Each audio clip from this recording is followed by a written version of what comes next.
حضرت ابو عثمان رضی اللہ تعالیٰ عنہ فرماتے ہیں کہ میں ایک سفر میں حضرت سلمان فارسی رضی اللہ تعالیٰ عنہ کے ہمراہ تھا، تو راستے میں ایک درخت آیا، پت جھڑ کا موسم تھا، تو ایک شاخ تھی جس پر زرد پتے تھے۔ اس خشک شاخ کو حضرت سلمان فارسی نے پکڑا اور جنبش دی، جتنے پتے تھے گر گئے۔ تو حضرت سلمان فارسی نے مجھ سے پوچھا کہ تم نے مجھے پوچھا نہیں اے ابو عثمان کہ میں نے یہ کیوں کیا ہے؟ تو میں نے کہا جی آپ بتا دیجئے کہ آپ نے ایسا کیوں کیا ہے۔ تو کہا ایک دن میں حضور کے ساتھ تھا، سفر کا عالم تھا، راستے میں ایسے ہی ایک درخت آیا تو حضور نے اس کی شاخ پکڑی اور اس کو جنبش دی، جو زرد پتے تھے وہ گر گئے۔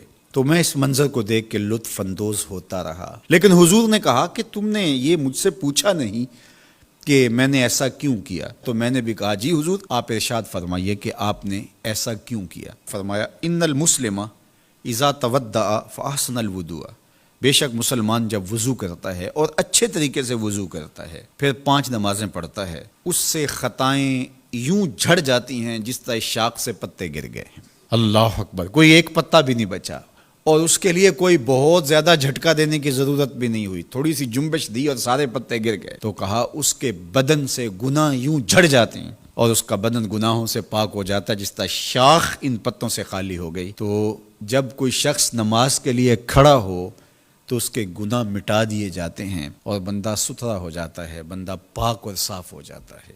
ہمارے بدن لتھڑے ہوں گناہوں سے تو کچھ گناہ تو وضو سے ہی نکل گئے، اور نماز سے بقیہ گناہ جاتے رہے تو نماز پڑھنے کے بعد بندہ کتنا ستھرا ہو کے گھر لوٹے گا۔ نماز نور دیتی ہے، یہ چہرے کی چمک ہے، یہ دنیا میں بھی اجالا ہے تمہارے لیے اور آخرت کے اندھیروں میں بھی روشنی کا چراغ ہے جو تمہیں جنت کی طرف لے جائے گا اور جہنم سے بچائے گا۔ تو اس لیے 5 گانا نماز شعار زندگی بنانے والے اس دنیا میں خوبصورت زندگی گزارتے ہیں، اور میرے اور آپ کے آقا و مولا نماز کے لیے بے چین رہتے تھے۔ جب نماز کا وقت ہوتا تو حضرت بلال حبشی جو کہ حضور کے مؤذن ہیں، ان کو حضور سے جو حکم ملتا اس حکم نامے کے خوبصورت الفاظ دیکھیے۔ حضور فرماتے ارہنا یا بلال، بلال اٹھو اور ہمارے دل کو راحت پہنچا دو۔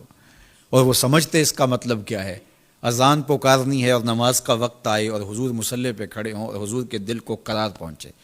آقا کریم علیہ السلام کا ایک فرمان بچے کو یاد ہے، حضور علیہ السلام نے ارشاد فرمایا کہ جعلت قرۃ عینی فی الصلاۃ، میری آنکھوں کی ٹھنڈک نماز بنائی گئی۔ تو یہ نماز کے ساتھ حضور کا رشتہ ہے، نماز کے ساتھ حضور علیہ السلام کا تعلق قلب ہے، اور وہ محبت اتنی بڑی ہوئی ہے، اتنی فراواں ہے کہ حضور کی آنکھوں کو ٹھنڈکی اس لیے پہنچتی ہے۔ تو نماز کے ساتھ محبت، نماز کی ادائیگی کے لیے کوشش، نماز کے لیے مسجد کی حاضری، گھروں کے اندر نمازوں کا ادا کرنا، نماز کے لیے دن کے اجالے، نماز کے لیے رات کی تنہائیاں، نماز کے لیے تہجد کے سجدے، فرض اور نفل نمازیں، سنن اور مستحبات کے لیے دن رات کوشش، یہ اہل ایمان کا طریقہ اور انداز رہا، اور ہمیں اس کا حکم دیا گیا وَأَقِیمُوا الصَّلَاةَ وَلَا تَکُونُوا مِنَ الْمُشْرِکِینَ، نماز قائم کرو، مشرکین میں سے نہ ہو جاؤ۔